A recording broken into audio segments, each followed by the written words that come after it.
Hi everyone, it is Maree here from Skeinz, and you are with the Skeinz Diaries, episode 23. Today is Monday, the 10th of August. I'm still sounding like a snuffly bulldog. I'm really sorry, hay fever, but we're getting there. It is going to improve, I promise. That's why I'm late. I just realised I was a weenie bit late. Just getting some water just in case. Oh, so much to talk about today.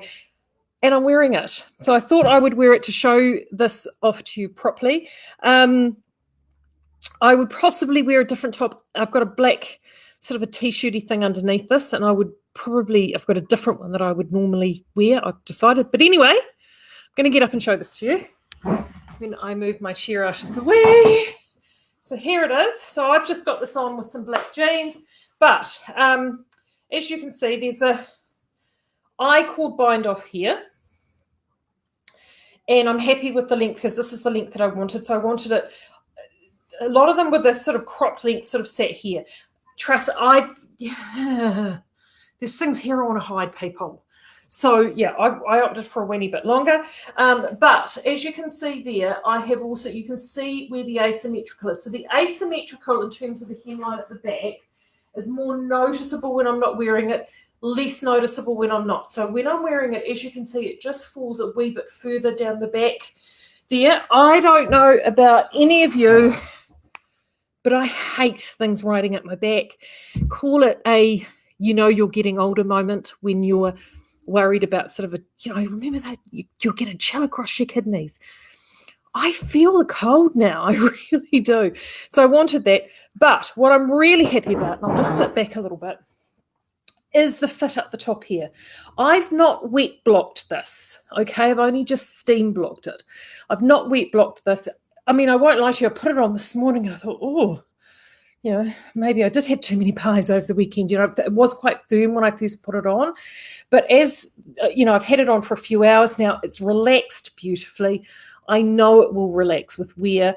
I will need to give that I-cord bind off a bit of a steam because it won't help itself. It'll want to roll over a little bit, but that will be easily tamed.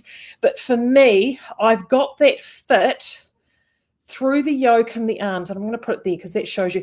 Because sometimes with these yoked sweaters, is they can be very baggy and loose under here, and I did not want that. So I have actually gone for an upper bust measurement here, which definitely sat, I think it was about, from memory, 1.5 inches negative ease. And before you will go, really? Yeah, I did. Because I just knew that once I knit it and got it in, I wanted to have that firm fit. Really happy with how the arms fit. I've got the length exactly where I want it. As Ethan, what did he call this, bracelet length? For me, that's the perfect length. Really happy with that. Happy with the fit through here. So I really honestly couldn't be more best pleased.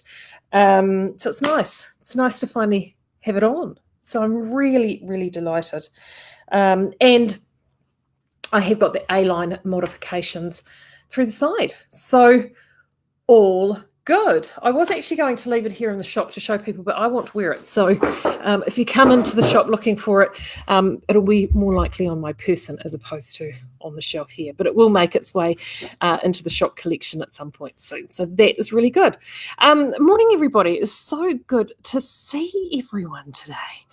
It's kind of weird, having worked on this, fairly monogamously for the last week or two because I really wanted to get it finished. I then got it done and I have my next project in the wings, which I want to show you in a second. But I also I don't know how the rest of you go with works in progress. I'm one of these people that I get a bit funny and a bit twitchy when it comes to whips. I don't like to have too many on the go at any given time. Sorry. I don't know. I just find I don't like UFOs. Never have. And don't get me wrong, I've had them. Believe me, I've had them. I've finished, I think, the little cardigan I showed you at the beginning of lockdown. That seriously, I'd started for my niece, who is now like 3 this month. What's the date today? 10th. Yeah, yikes. 3 this week. Sorry, Coe. So I have them, but I do like to finish them off. So anywho, I got this finished and I thought, okay, let's have a look at the whips and see what we've got going. And because I had tidied up a few across lockdown, it wasn't quite so bad. But one of the ones that I had is what I call my Scrappy crochet blanket. I always have a crochet blanket on the go. For years and years and years, I've done this. I've always had a crochet blanket on the go. I find that whenever I lose my knitting mojo, picking up that crochet blanket is the perfect thing to just give my knitting brain a rest, and just allows me to still do something in the evenings, and it's almost like and then I can go back to my knitting again. The current one that I've had on the go has probably be close to 2 years. I've had this one chugging along. Sometimes I can go through them really quickly, like I can get one finished within a summer. Sometimes it just depends on how long I've had them around. This particular one is as a memory blanket of sorts. It's using up all of those scraps from ends of projects, and I mix them all in, and they're really crazy colours, like it's seriously crazy. And I wanted it to fit. And I just do it as the world's biggest granny square. So it's nothing, we're not talking anything like remotely difficult here whatsoever. Like, it is the ultimate in brainless crocheting. And I thought, I actually haven't checked the size on this thing for a while. And it was getting a bit bulky. I've got a bag that I keep it in. It was struggling to fit in the bag. So, and I'd done a little bit on it when I lost my mojo a little bit, when I was before I started this, and I actually dragged it out and did quite a bit actually at that point. And I thought, I should actually throw this on the bed, because I wanted it for our bed to see how it was looking. So anyway, I pulled it out, lay it out onto the bed, and it fits the bed, like more than fits the bed. And I was like, oh, okay, this blanket's a bit bigger than I suspected. So what I'm at now is I'm partway on a round now, and then the way I like to finish these blankets up, so I'm just doing trebles, treble clusters all the way around. I do actually quite like finishing it up with a sort of 3-4 rounds of maybe even 5 if I'm feeling so desired, of just single crochet all the way around. I find it just gives a nice firm bindy end and structure to the blanket, and that in itself is going to take a while, because it's single crochet, but I love single crochet fabric done in the round, and so I think I'm going to do that. So I thought, okay, well, I'd like to get started on that. So that's one that I'm thinking, okay, now I'm seeing the end in sight here, that it would be really good to get that finished. The other project that I've got obviously is my hitchhiker, which I have not picked up, but again, because I really want to get things done, I would say I'm about 50% there on this. This is the beautiful thing with this project. It's a pick up, pick down. That's what I'm doing it on. It's on a real classic Maree travel souvenir project. This is some alpaca merino from Great Ocean Road, which I picked up when I was at Tandy on the Cannes cruise last year. And this is some County that I picked up actually at Ninilchik Nights from the, it wasn't, it was at Unwind from the lovely Amy White from Newtown House in Wellington. So I love this Kinu. I love this Kinu so much that when I was in Wellington last month, I had to buy some more. I just love it. So I'm still working on that, and I'm really enjoying the marling, and this is brilliant purse knitting. So that's why I've sort of kind of got it here, because I throw it in the car and it's just really, really portable. So absolutely love that. But what came across my desk last week was this, which I have been working on. Now, so what had happened is our Damien, many of you know our Damien, our lovely Damien, who is in our warehouse, who we adore, who's currently actually had a weekend away. He's had a long weekend away, our Damo, having a wee bit of a break, bless him. He sent out and got the sweater made, and it arrived back And anyway, we think it was an errata in the pattern, but the length in the pattern wasn't right, like for him. So he popped it on, and it was sort of crop topish, like kind of just below his belly button. Now, if you were young, funky, hipstery 20-something, that might be cool. But I mean, this is our Damo, who is just, we love him to pieces, 40-something, like me. And yeah, not so much. And he was absolutely devastated because he picked the colour, he picked the yarn. The yarn is our vintage charcoal, and he was so looking forward to it. And yeah, the length was just all wrong. And looking back into the pattern, we actually think it was, it looks like it was an errata in the pattern. So he didn't quite know what to do with it. So instead of sending, completely doing an unravel, which he didn't want to do, it's a pattern that's knitted in pieces as opposed to in the round. I sort of said to him, well, there are a few tricks that we can do. So 2 things happened. One was this came back on my desk on this week, and he's like, Maree, I don't know what to do. The other thing that happened is I saw in the Skeinz Speakeasy, Julie, who was in the Skeinz Speakeasy, popped up a question around how do I go, I think it was lengthening a project that you had, Julie, or a sleeve. And how do I go about that? Are there any ways to doing it? And I suddenly thought, well, actually, yeah, there are. There's multiple ways that you can do it. And we talk to people about this all the time here. And you know what? I've done it myself, with the kids that I've got. I've got one boy particularly who tends to grow this way instead of this way. So he'll have projects that I have actually had to add stuff onto at the end. And I thought, well, let's just cover off some of the sort of options that you can do, that if you've got a knitted project at home, it's something that someone's grown, you needed to add some length to it, you're not happy with the sleeve length, how do you go about getting that length in there? So in the case of Damien's, it was the sleeves and the shoulders and that all fit fine, but the length and the ribbing was way too short. So I'll just hold that up, and you can see that line there. So I'm going to cover off 2 ways to do this. There is the proper way, which is what I will call the Ethan way. So if this was Ethan, if you're doing a class with Ethan and I on how to actually lengthen a garment, I can tell you dollars to donuts. I haven't spoken to Ethan about this, but I know him well enough. This is how he would do it, because this is Ethan, because Ethan does everything perfectly. Right.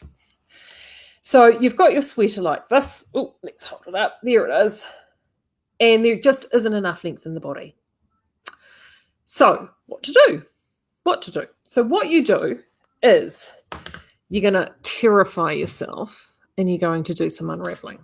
Now, in this particular, to be brutally honest with you, it is much, much easier doing this if it's a garment in the round than if it is one that is knitted in pieces. If the garment was in the round, you would go to the point where this one, and I'm so sorry that this is actually such a dark garment because it's going to be difficult to see. I did put the light on over there, so it will hopefully help. You go to where the ribbing finishes, which is there. Let's hold it. Oh, there we go. There we go. That's better. There. And you're going to put yourself in a lifeline. And you put your lifeline in, and I'm just going to use this needle to show you. And you run your lifeline, all the way around, probably a row or 2 above where that ribbing starts. Okay? So you run your lifeline in all the way around, or even actually if you've got a small circular needle, smaller size than what you would have used for this, thread that through, snake it round, snake it round, snake it round, nice big long cable on it, snake it round, snake it round, snake it round. Then you're going to take to this with your scissors, and you're going to snip, and you're actually going to unravel just below that your full round, leaving those stitches there live, right? So when I say just below, I mean just above it. You're going to leave those stitches there live, and you're going to separate it. Basically, you're going to separate your jumper into 2 parts.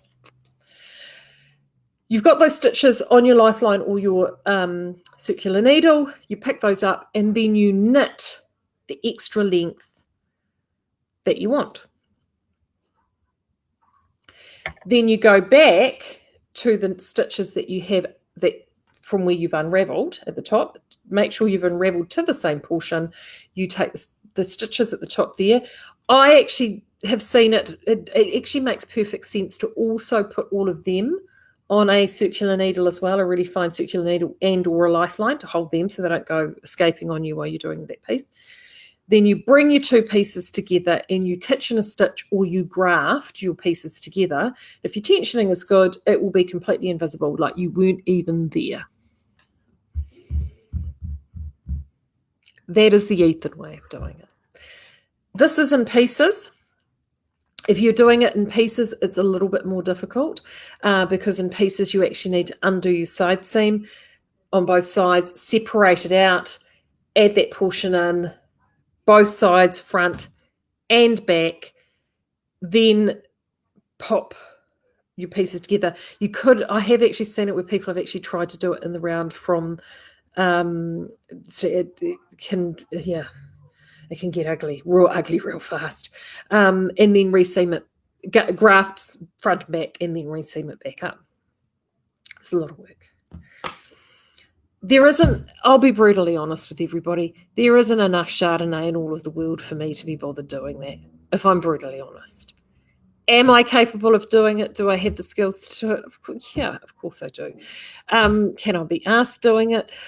No, I can't. So I did speak to Damien because this is his sweater after all. And I said to Damien, there are ways that I can do it so it will be completely invisible, but it's going to be a hell of a lot of work, or there'll be ways that I can do it where I can actually do a little bit of magical illusion jiggery pokery and help pretend that, you know, the issue was never there. He was quite happy with option B, which I was quite happy with too. So this is option B. Option B is because this was knitted in two flat pieces and I'm wanting to add on to the portion here. So it's got a big fat rib down the side, which breaks out into a 2x2 in the front. So I thought, well, that being the case, I am just going to pick those stitches up in the round. And so that is what I've gone and done. So I've gone and taken, and this is where probably the only meticulousness has happened. I've gone and picked the stitches up on that hemline there. Can you see that? And I have taken some care to pick those stitches up right within the center of the stitch there. So I don't know whether you can see that. Can you see that? So I have been really careful to do that. So I have literally picked it up in each thing. So what you now have is the V of the stitches kissing like that, because obviously I've got now knitting heading in two different directions. This was knitted from the bottom up, so I've got stitching moving from the bottom up this way. I've now picked up stitches and I'm now going top down, as it were, for this ribbing. So what it does do is it does create, as you can see, this pickup line. But don't worry, I have a plan. Now just make sure that we've got no pressing questions before I go any further.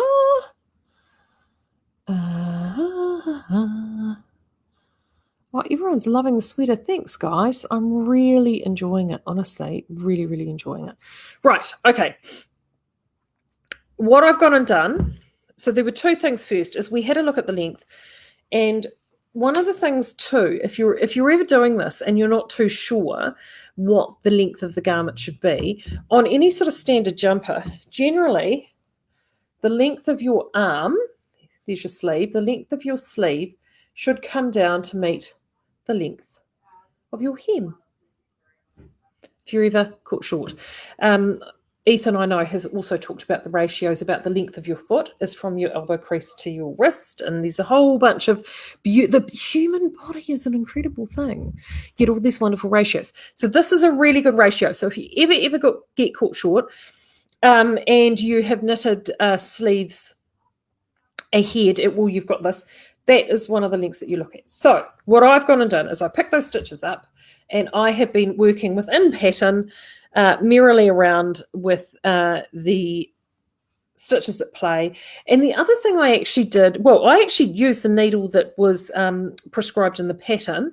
It looks like that either my tensioning is quite different from the original knitter's tensioning, but I don't think that, I think they did actually use a slightly bigger needle in the ribbing portion there, which is okay, because obviously as it tapers down, having that ribbing a little bit firmer in tension is actually a good thing.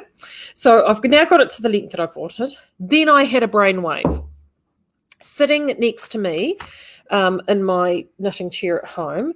I've just sort of got a jar with yarns that had been completed, which are the things that end up in this magical blanket 9 times out of 10. And one of those items was this screen here, which was the Oasis in Nomad. You may recognise that.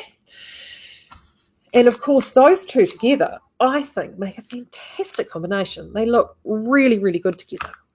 So what I've gone and done, and this is where I'm at now, is I've gone and thrown in 2 rows of Oasis into here, and I'm just now working on my grey row of charcoal, and I'm going to do 2 rows of charcoal. In fact, I may even do 4 rows of charcoal, and then I'm going to cast off using this Oasis. So then the cast off is going to be in the green and rib, which I think will give a nice finish at the bottom, which I think will look really lovely. Then, and I'm going to be playing a bit of yarn chicken with this, but I think I should be good. Then I'm going to take that and I am going to applique stitch across that fold line that you can see here, this one here. I'm going to take and literally just do a cross hatch, sort of across those center raised ribs, not the ones in between, because actually they're quite invisible, but just those center points in between, and just do a cross hatch all the way across, all the way around as a feature. The beautiful thing about this is because the stitch has been quite even, it's really easy for me to do, to have beautiful, simple, perfect little X's all the way across, all the way around. And then if I have enough, if I win yarn chicken, and I do have enough, I'm then up here in the crossover portion up here, I'm also going to do a little run just down that edge there, which is the flap for the crossover collar. Oh, it's covered, everything I have is covered in dog hair. I'm going to just do a little run of green, just blanket stitch. Simple blanket stitch, probably to halfway up where the ribbing is, which I think should hopefully tie everything together. Now you may say to yourself, oh, that's stitching, Maree, why don't you just go back to plan A and graft it? I could, but I'm not, because I think if this project had been knitted in the round, I would have, because the picking up from the lifeline at the bottom, knitting up to that point, and then just grafting one big round where you can actually get a rhythm on with your grafting, I think would have been easy peasy. But because this was seamed, it hasn't been mattress seamed either. Whereas if it was mattress seamed, it's really simple. You can just pull your seam apart, snip through, and it just beautifully unravels like a zip. It's really easy. This hasn't been mattress seamed.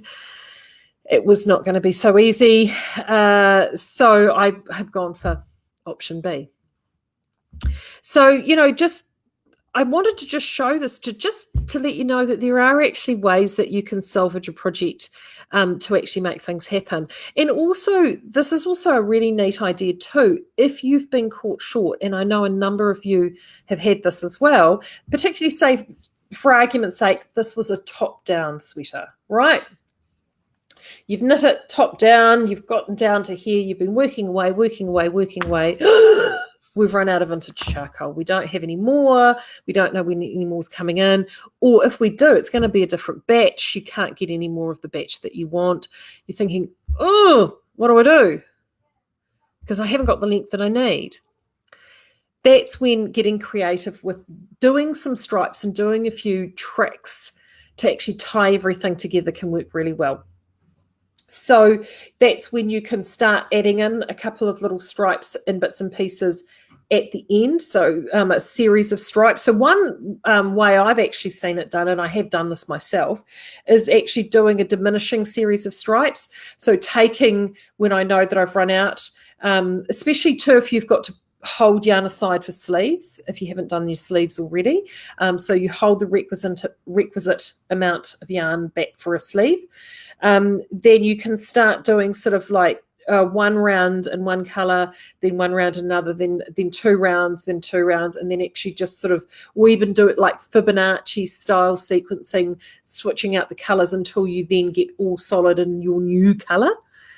Then you can take it to your sleeves, and you can actually do the same sequencing on your sleeves as well, which then buys you some more time with that yarn. If you've completed your sleeves already and you're just running out at the bottom, that's something that you can do there. And then that's when you can also play around with doing little applied pieces of colour to tie it in, like applying blanket stitching around your collars at the top to tie the new colour back in with the new colour that you've added elsewhere. And you know what, it creates this really beautiful finishing technique that's something really, really fun, and people, it looks like you meant to do it all along, whereas what you're actually doing is fudging something because you've not had enough yarn, or and it happens to, don't beat yourself up about it. Happens to all of us. And why does that happen? Why do we run out of yarn? We have a pattern, you think, well, the pattern said this. 1,000,001 reasons why you run out of yarn. Everyone's tensioning is different. So if your tensioning is off even by 10%, and a ball of yarn, that equates out to 10 meters. So then if you had a project that used 12 balls of, or say 10 balls of yarn to complete your project, at 10%, that then rotates out to one entire ball of yarn extra, just because your tensioning was off. And that's before you even make modifications. And I know that this happens because we all know what I am. I'm the queen of modifications. So, whenever I make a modification, I really do know that I have to watch how much in terms of volume that I am requiring in terms of yarn and length. What's in the pattern is there as a guide only. I think Ethan gave some really great advice the other day when he was on, that often, we usually, when we're recommending yarn for people here in the store, he does the same down at HQ, is you usually work within a 10% contingency. So whatever the meterage is on your pattern, add another 10% and add that for additional yarn to cover changes and variations in tension and slight modifications. If you're working with a yarn that is either a limited edition, or you're not 100% sure of what it is that you think you are going to make modifications for, but you're not completely certain what that's going to be, I definitely would add 15, if not 20%. Something like Gothic, for example, would be a great example of this. Definitely, if I see on the Speakeasy some pattern ideas which are out of this world, some really gorgeous cabled pattern ideas, definitely go with a 20% contingency there, because Gothic is only a limited edition collection. Once it's gone, you're then running the risk of actually having to try and find it or buy it from other people's stashes. So it's a really good, important thing to think about. Speaking of which, that's a good segue. Gothic. Deb announced at the end of last week, well, in fact, even when I spoke to her yesterday afternoon, I think she said she only had 2 or 3 balls of Stoker sitting in HQ shop. Online, it's all gone. And I know a lot of you are really keen on a project in Stoker. If you're wanting to do that, I've checked our stocks this morning. We've probably got about 2 to 3 garment lots left in our warehouse. We did stock up. But if you're wanting it and you are looking at a garment lot, don't be sitting on that for too long. I don't know how long it's going to be there. Lewis is also getting done as well. I think Deborah's got a little bit more of that in warehouse. We'll be putting an order in today. But again, well, I'll put it in realistic terms. All the colours that we have currently are sitting at less than 3 bags. which is less than 30 balls. So, and we usually, with Gothic, we like to hold a minimum of 50 to 60 balls in stock. So we're all less than 30, and both Stoker and Lewis are less than 20. So if you have been thinking about it, you've been doing some planning, you've been checking your Ravelry queue, you need to make sure you get those orders in, because once it's gone, it is gone until the next season. So it is, yeah. I'm now going to have to come up with a whole new thing for Deb and Ethan to sell when they're here at the end of the month. Which then also segues, you may have seen, if you were eagle-eyed this morning, I popped out a very cryptic-looking post saying, watch this space. Yes, do watch this space. I have already announced that Deborah and Ethan are going to be here on the 29th of August here in store. That is Knit August Nights Saturday. They already had flights and travel plans and bookings already in place for that weekend. And Deborah uses that weekend to have her annual visit to the mill and catch up with the mill team for a production meeting. So she decided to keep those plans in place. So she was going to be here anyway. So we thought, great, we'll do that. Well, turns out there's more than them still coming. So there's actually a few people still going to be keeping those plans. And so we're actually going to throw together a little bit of a pop-up / trunk show on that Saturday. So if you happen to be in the Bay Area, or it's an easy drive for you to pop across to us here in Napier on that Saturday, and you're missing a bit of a can fix, do come. If there is going to be a day for you to do a day trip, that will be the day. Do pop over and see us. I will announce on Thursday who we've got here and coming that weekend. It's just going to be, really loose, really casual. Seriously, a classic trunk show where it's just yarns that pop out, but it's just going to be fun. And if you are around, or you're already keeping your plans for Knit August Nights because you've got flights that were already booked, do pop by and come and see us. So we are going to be doing that. So I'll let you know more about that on Thursday. So it's going to be fun. Actually, it's going to be loads and loads of fun. Also, the week prior to that, we've got Susan Hagedorn, who was one of my legacy tutors from Knit August Nights. We still do have a few spaces left for her classes. If you are new to knitting, you've just picked up the needles again for the first time in forever, and you're needing a little bit of a dust up on some of those skills, or you're wanting to knit things like this, which require knitting in the round skills, and you're just a bit rusty or have not done it before, we've got those classes with Susan.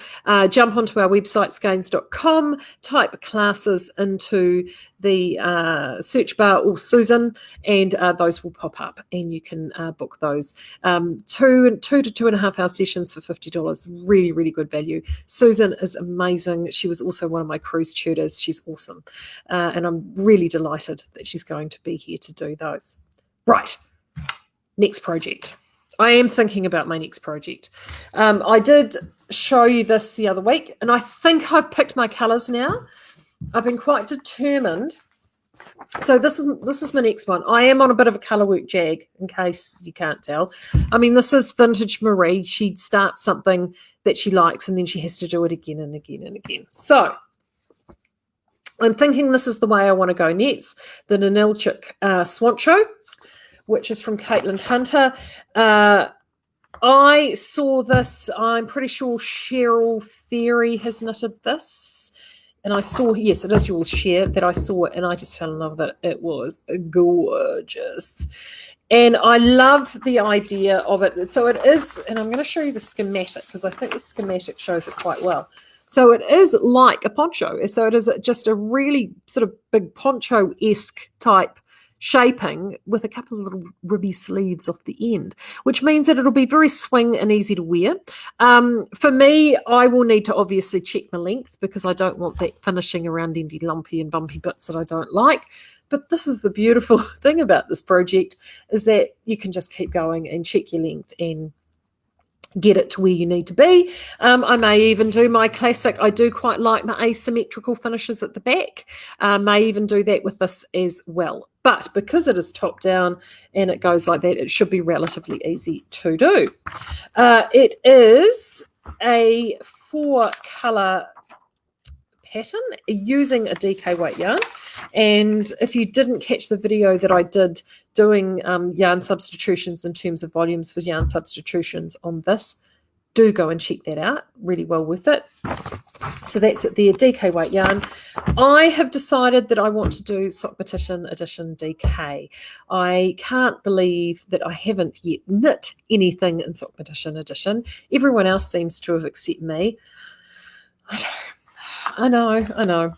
And I've been trying to find the right pattern, and I think this is it. So it is a main colour with 3 contrasts. I'm going to go for my main colour with the milk. Yes, I know it's another oatmeal. I'm a bit torn between either this milk or Dilavery. However, I think we're running a bit short on Dilavery, so that's why I probably will switch back to milk. And it's great. I mean, this beautiful grey marl is just the perfect neutral. It goes with everything, and it will look great with black, and so that's what I'm after. So that is going to be my main colour. And then you've got 2 colours in this. She's used 2 colours that are quite close together in the spectrum, and then a third is a pop of colour. So what I'm looking at doing is my 2 that are quite close in the spectrum, Taylor and Baker, which is this beautiful jadey green and purple. And I quite like, and to me, these feel really nostalgic. Really sort of kind of 1980s. I don't know why, but they just do. And I think, the fact that they're both blue-based, I think they'll look great. So those will, what I'm going to do there. But then there is a little shot of colour all the way through, which in this example is that blue that you can see there. What I'm looking at for that shot of colour is Chapel. And before you go, oh, okay, Maree, are you now? I think there's going to be a method in my madness. I really do. I'm taking the Stephen B concept of colour in this, and it is, if it feels wrong, therefore it is right. Because I know that it's sort of almost opposite complementary from the colour wheel from both purple and the gallow. It's because the natural complement to this colour is blue, right? So it's opposite the colour wheel. But these 2 sit either side of blue. So they're adjacents. And so therefore, based on that logic and that logic alone, I actually think that these are going to work. And I think that they're kind of, if you're a musician, there will be a little bit like a discordant note. They're wrong, but they're actually right. That's my planning. So welcome on this journey with me, people. I'll get to know fairly quickly whether that's the case, because the beautiful part is, actually this one at the back's a better image, is that it's, I would have done all 4 colours pretty quickly from the top down, and I'll know whether or not they're a happening thing. If you see me crying into me microphone in about a month's time when I'm at that point, well, hopefully less actually, if I get a chance, you'll know that it's been a raving disaster. I don't think it will be. I'm feeling quietly confident that it's going to be okay. I really am. So in terms of, and I still have, look, I've still got my little calculations there from last time. So I'm looking at, with Sock Petition, I will be doing obviously the larger size. So I'll be looking at 11 balls of milk and 4 balls for the first contrast, and then 3 balls, 4 balls each for the contrast 1 and 2, which is these guys here, and then 3 balls of this guy here. So then that makes 7. So I'm looking at 18. Oh, more than that, 21 balls. Now I'm predicting that I'm going to have some leftovers on that, and I may not need them all, but that's what I'm looking at for that.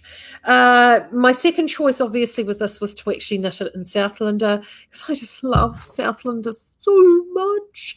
But honestly, I have so many projects knitted in Southlander that, I've got to do this in Sock Petition, because I really do need to do that. So with any luck, my goal is to finish my repair here for Damien.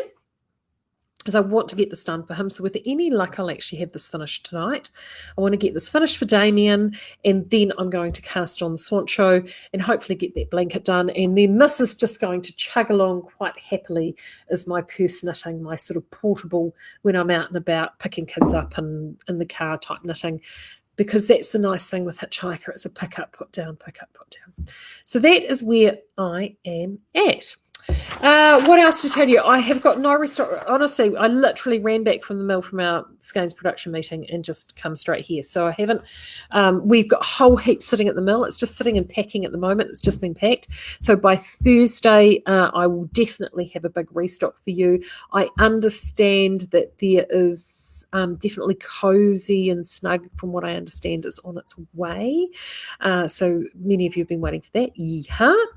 If you didn't catch up on our restocking reports that I sent out last week, almost all of our Mahana DK is now back in stock. I think Kakabeak is the only exception. With any luck, fingers crossed, that might be one of the ones joining this week. It is so nice to finally have Mahana all back. I know it's one that people, that once they knit with Mahana, they just fall in love with it. It's our alpaca predominant yarn. There's only just a little hint of Polworth in there to help with the spinning process. And when I say hint, I'm talking 10%. It's just beautiful, absolutely beautiful. So that is so good to have that back. And our Chatswood too is looking pretty restocked as well. So we had Sheffield and that came in week before last. Dorset arrived last week, which is a beautiful, rich terracotta orange. So that's actually now looking, and Chelsea was in last week too. So that is now starting to look almost back to full complement, which is awesome. And the Perrindale wall is now finally starting to look how the Perrindale wall should. So when you come to visit, it is so neat to have so many things back in stock. The mill have really worked so hard to get everything back, which is fantastic. So we're really pleased to see all of those. I also put an email out on the weekend, a really fantastic offer from Good to Go Knits. Bronwyn from Good to Go Knits put out an incredible special. Actually, I saw you there in the chat, Bronwyn. 20% off all of her patterns until the end of the month. So check your inboxes just in case it slipped into spam or junk mail. And there is the coupon code for that. And actually, I might even throw the coupon code into the comments for this as well. You can use that code as many times as you like. Bronwyn tells me she's just got it set up and it's on everything she's got. I featured her, a couple of her hat patterns because they use Southlander yarn. And we all know how I love the Southlander. Gorgeous little colour work patterns. If you're wanting to give colour work a go for the very first time and you're a little bit nervous, these patterns are perfect. 2 colour, they allow you to get used to holding the yarn, how you hold your yarn, doing it in the round. It's a really neat way to practice and get some skills set before you start launching into a bigger pattern. So I think that's a great offer. Also, too, in the Speakeasy, if you were in the Speakeasy over the weekend, Rachel, I know I'm going to pronounce your name wrong, but it's Rachie Knits. She has also got some stunning patterns, and she has put 20% off her patterns until I think the 15th of August, if I remember rightly, as well, for all of our Skeinz people as part of our celebration for this month. So, Rachel, thank you so much for that. It's really, really appreciated. And I've also got some patterns donated from Bronwyn as well, which we're going to put together with some yarn to add. I'm actually pulling together a real bounty of prizes, and I'm really excited. I've been offered also some beautiful hand sewn bags, and we're going to make a whole bunch of neat, wicked little prize packs for our can colour theme in the Speakeasy. So it's awesome because I'm seeing all those projects being posted up. It doesn't matter if it's something that you've just finished recently and you haven't had a chance to post, get it on up there. I want to see as much colour as we can. Colour is what's going to inspire us. So do keep doing that. I love, love, love it. It's fabulous. Absolutely fabulous. So that's me for today. I'll just make sure we've got no more questions before I pop off. Heather, you love yourself a good discordant note. So do I. Oh, Sandra's here and she says the Yarny Army wool. Oh, awesome. Yes, I spoke to Sandra about this last week.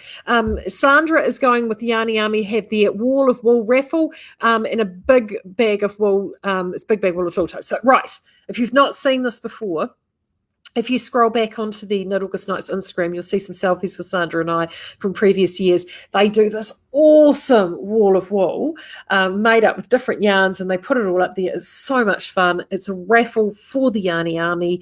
We're going to have that here in store on that Saturday. And in fact, Sandra, I might even get you to bring it down earlier that week as well, and we can sell tickets for that across the week. It is a great raffle. It is so good. Absolutely so good. And Sandra, I've got some of my new alpaca that we will put into that. New alpaca, you say, Maree? I've got 3 of them. 3 of them here. Esam's dyeing the other 3, hopefully, fingers crossed, this week. And I will also have that very soon as well. Oof. Honestly, we've got so much. I am excited. We've got so much really cool stuff coming in this month. It is going to be amazeballs. Seriously amazeballs. I'm very excited. Very, very excited. Oh, yay, Rachel's in here. So Kleinens, Rachel. Hopefully I've got that right. Thank you so much. But as I said, it's in the Speakeasy if you haven't seen it. If you haven't joined the Speakeasy, why not? People, come on. It's where all the action happens. It's great. You need to go and do that. Right, I need to get going because I'm stalking a container. A container is supposed to be arriving today. Some yarn I'm really excited about. So hopefully, Claire and I honestly have been stalking, waiting for the main freight truck to turn up. Our yarn. Oh, it's tragic. It's like Christmas. Honestly, it really is. Okay. That's me. I'm done. I need to keep going. I will talk to you guys on Thursday, and I will also fill you in about who's going to be here on Saturday the 29th. Circle it in your diaries now. Until then, have a great week. Take care. Bye.